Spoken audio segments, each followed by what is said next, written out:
Hey guys, Sean Allen here, one of the Gate guys. This is a little snippet from an upcoming podcast that I did with a friend of mine, Coach Michael Lucchese over at Second City Track Club.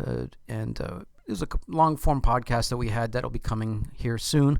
But this one's worth your time, and this is a little short dialogue, maybe 10 minutes or so, talking about foam, shoes, biomechanics, what happens when there's not enough foam, what happens when there's too much foam, and some of the thought processes you need to have when you're looking at the biomechanics on top of a foam and the stack height of the shoe and the heel drop of the shoe.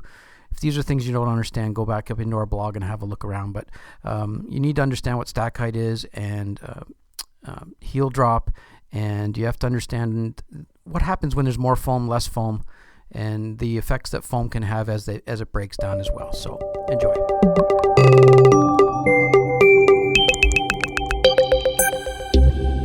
Smart all the way around. So let's talk about shoes for a moment, because a couple months ago you brought me a new pair of the Nike. Which one were those? Was it the Alphas or no? Those were. It was not a Vaporfly. That was a what was that?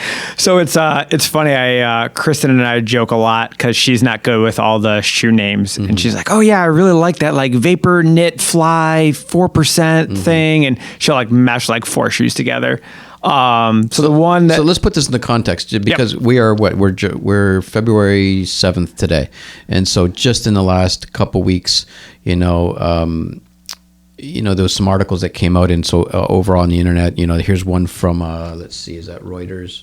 Yeah, Nike's Vaporfly running shoes and tumbling records. And if you look at the numbers here, I mean, they're just astronomical how many people are in these things and dropping records. And I know that there's some dialogue right now about which shoes are going to accept in the Olympic trials and the Olympics, because some of these, they feel like these shoes some of them are offering an unfair advantage. And if you are Nike sponsored, you might be able to get the shoe, and if you're not, and it's not that it's, look, I mean, we've got to make sure that the playing field is level, right? And of course, and fair. So kind of bring everybody around, because you're now a Nike coach, and you're probably in on this, and you've probably experienced most of these shoes and had runners in and out of these. So where are we with this, and what's going on?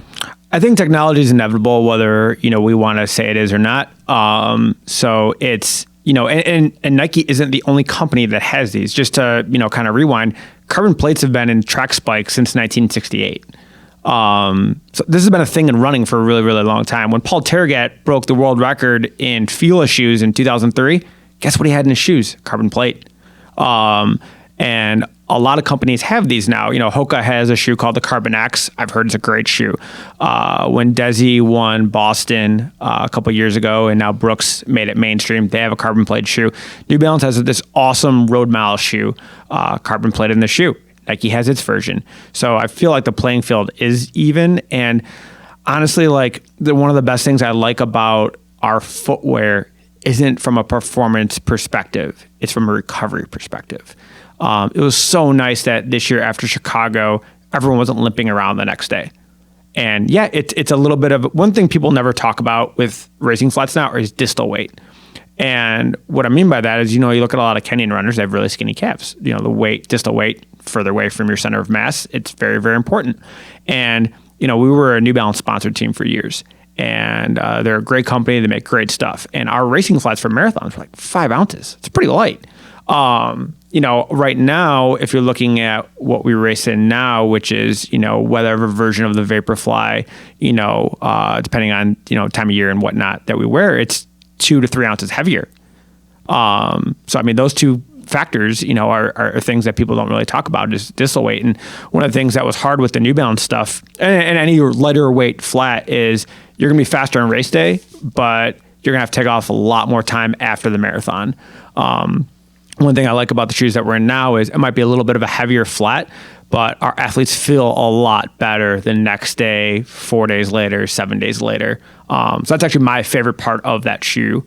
As far as an unfair advantage in any of it, I've always been a believer it's the machine you put in the shoe, not the shoe you put on the machine. And the numbers are small. I mean, let's just be honest. Unless you're at the elite level, when you're at the elite level, these numbers are small. So, Yeah, and I track our improvement every single year. Like I'm not a big metric guy. We just had our little team powwow last week, and we had our best year ever last year, and we had 91% of people PR in one of their 2 key races. That's kind of how we measure things. And Chicago, like we had a great Chicago, but it wasn't like everyone PR'd by 5 or 10 minutes.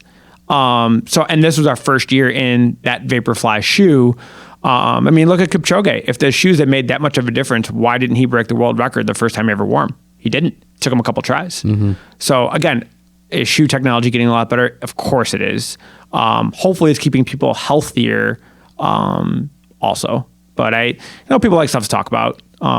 So we're really happy with the product, but there's a lot of good shoe companies out there doing a lot of good things. And it seems like people's main beef is kind of the carbon fiber plate, which almost every shoe company has now. So that's a pretty even level playing field. One thing that the IAAF did rule on is the stack height cannot be more than 40 millimeters. And I do agree with that. And I think it's important, just like the evolution of swimwear. It can only be so thick. And if it's too thick, sorry, you can't swim in it. I don't think this is any different. So I do think it's important to have rules out there. Yeah, so, this kind of comes along the lines of a lot of stuff that when I talk about. I mean, how much foam is too much foam? Yeah. Because it does change performance. I mean, foam, there's several problems with foam. I mean, foam breaks down. And does. I know a lot of these shoes, they're talking 200, 250 miles in some of these shoes, and then it's toast. Because the foam, and that pair that you got me, you definitely feel the shoe is different than most shoes out there. But yeah. And the foam, it's a different kind of EVA foam too. And so foam breaks down. Just, I was thinking of, how can I give an example? Well, foam, if you've got one of those like memory cell foam beds, after a year or two of sleeping on that bed, there's a softer spot where you spend most of your body mass, time with your body mass at night. And so your shoe's going to break down into some of your biomechanical loading responses too. And if those biomechanics are slightly flawed, then you're going to start accelerating into that foam. But what I like to say to my patients is, can you control your biomechanics well on a hard surface, like barefoot on a floor or hardwood floor?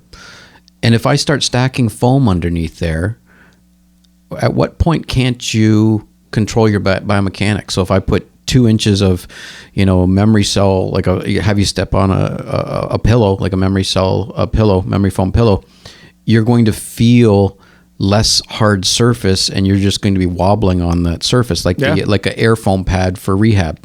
Or if you're standing on your bed at home, you're going to wobble on there because you can't find a firm surface. So if you can't control the biomechanics well on a hard floor, adding more foam may feel like you're getting more either cushion, or in these types of shoes, more performance. But at what consequence to faulty biomechanics that could possibly, in any shoe that has a ton of foam, there's a lot of maximal shoes out there, could lead to some injuries. Maybe you're pronating a little more than normal. And now in this foam shoe, because there's so much foam, you're pronating more than you should. We've all seen videos where people are in these different types of maximal shoes, and you see them literally collapsing through the foam.